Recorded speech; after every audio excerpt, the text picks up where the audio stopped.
आगे बढ़ेंगे खबरों में। बड़ी जानकारी, घरौंडा के कांग्रेस उम्मीदवार बीजेपी प्रत्याशी पर आरोप। बड़ी जानकारी, बीजेपी प्रत्याशी हरविंदर कल्याण पर गंभीर आरोप लगा है।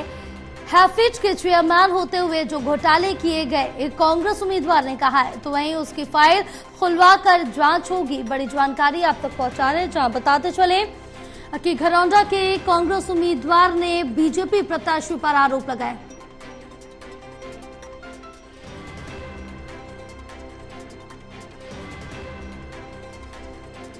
तो घरौंडा के कांग्रेस उम्मीदवार ने बीजेपी प्रत्याशी पर आरोप लगाया। बीजेपी प्रत्याशी हरविंदर कल्याण पर यह गंभीर आरोप लगाया। हैफेड के चेयरमैन होते हुए जो घोटाले किए गए, उसकी फाइल खुलवाकर जांच की जाएगी। बड़ी अपडेट दे रहे हैं, जहां कांग्रेस उम्मीदवार ने ये बड़ा आरोप बीजेपी प्रत्याशी पर लगाया है। घरौंडा के ये कांग्रेस उम्मीदवार है जिन्होंने बीजेपी प्रत्याशी पर आरोप लगाया। हमारे साथ एसोसिएट एडिटर देवेंद्र कथुरिया जुड़े हुए हैं और ज्यादा जानकारी लेंगे। देवेंद्र, क्या कुछ जानकारी मिल पा रही, क्योंकि अब जिस तरह से देखें कि इस समय हरियाणा में चुनावी माहौल देखने को मिल रहा है, 5 अक्टूबर को मतदान होना है, लेकिन उससे पहले यहाँ पर एक बड़ा आरोप कांग्रेस उम्मीदवार की तरफ से बीजेपी उम्मीदवार पर, प्रत्याशी पर लगाया गया है। देखिए जया, चुनाव के समय में ये चीजें स्वाभाविक है और ये जरूरी भी होती है, क्योंकि जो चीजें अंदर होती हैं चुनाव के टाइम में वो चीजें बाहर भी निकलती हैं। कई सच भी होती है और कई सच नहीं भी होती, लेकिन इस तरह की प्रतिक्रिया, इस तरह के आरोप लगने स्वाभाविक है, क्योंकि चुनाव का टाइम है। कांग्रेस के जो प्रत्याशी है घरौंडा, करनाल जिले की घरौंडा सीट है विधानसभा, कांग्रेस के प्रत्याशी वीरेंद्र सिंह राठौर बीजेपी प्रत्याशी जिससे उनका मुकाबला है, वो आरोप लगा रहे हैं कि जब आप हैफेड के चेयरमैन थे, 2 बार बीजेपी विधायक बने हैं, पीछे ये हैफेड के चेयरमैन भी थे, लेकिन उस दौरान घोटाले किए गए हैं। हैफेड जो एक सरकार, हरियाणा सरकार का कॉरपोरेशन है, उसमें घोटाले किए गए हैं और गंभीर तरह के आरोप लगाए हैं कि बहुत जो घोटाले हुए हैं, कांग्रेस सरकार आएगी तो उसकी फाइल खोलेंगे और जांच कराएंगे ताकि सच्चाई सामने आए।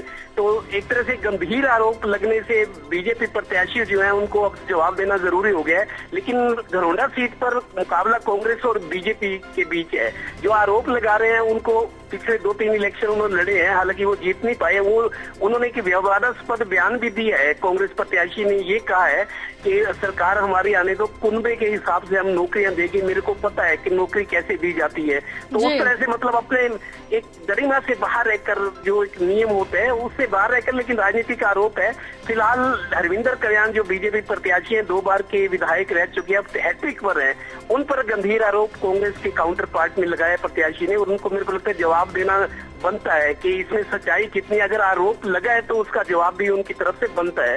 हालांकि ये चुनाव का टाइम है, इस तरह की चीजें स्वाभाविक होती है, लेकिन सच क्या है, आरोप में सच्चाई कितनी है, उसका जवाब तो हरविंदर कल्याण ही देंगे अब। जी बिल्कुल, क्योंकि जिस तरह से देखें कि इस समय चुनावी माहौल चल रहा है देवेंद्र, और उस बीच आरोप प्रत्यारोप का जो दौर है वो देखने को साफ तौर से मिलता है और एक दूसरे पर तमाम तरह के आरोप भी लगाए जाते हैं और ये भी कहा जाता है जांच की जाएगी। तो उसी तरह से भी निकल के सामने आ रहा है, और कितनी इस तरह की पोल पट्टियां खोलते हुए एक दूसरे पार्टियों पर आरोप लगाते हुए नजर आएंगे, ये भी अभी काफी लंबे समय तक देखना होगा, क्योंकि 5 अक्टूबर को मतदान होना है और 2 दिन पहले ही जो प्रचार प्रसार का सिलसिला है वो थम जाएगा।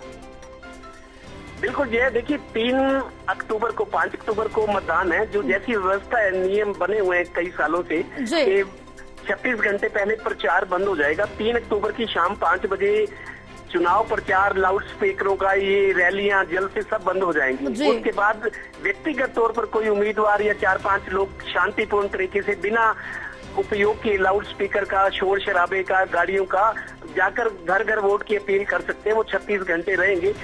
3 अक्टूबर की शाम, वीरवार को है 3 अक्टूबर, बृहस्पतिवार को शाम को ये प्रचार बंद हो जाएगा। उसके बाद डोर टू डोर जाकर कैंपेन कर सकते हैं, वोट की अपील कर सकते हैं, रूठों को मना सकते हैं। वो एक अलग 36 घंटे का जन प्रचार का होता है। लेकिन फिलहाल चूंकि अभी सिर्फ 3 दिन का ही टाइम बचा, 3 या 4 दिन का टाइम बचा, जब ये शोर शराबा, रैलियां, जल से जुलूस, माइक, ये गलियों में लाउड स्पीकर से जिंदाबाद हो रहा है, जो समर्थक नारे लगा रहे, शोर थम जाएगा 3 तारीख की शाम को। तो अब आखिरी दिन है, इसी वजह से जब 2 प्रतिस्पर्धी हैं, प्रतियोगी जो कांग्रेस का है, बीजेपी का है, एक दूसरे पर आरोप लगाते, तो मैं ये समझता हूँ अगर आरोप गंभीर किस्म का लगा है कि घोटाले हुए हैं, हालांकि हरविंदर कल्याण की छवि, साफ छवि के नेता है, लेकिन अगर कांग्रेस के उनके जो आरोप लगा रहे हैं प्रतियोगी, उनको अब जवाब देना जरूरी बनता है कि इस आरोप में सच्चाई कितनी है। उनको मुंह तो खोलना ही पड़ेगा, नहीं तो फिर नहीं खोलेंगे तो फिर ये माना जाएगा कि जो आरोप लग रहा है उसमें सच्चाई है। जी हाँ बिल्कुल देवेंद्र, तमाम जानकारी साझा करने के लिए बहुत शुक्रिया आपका।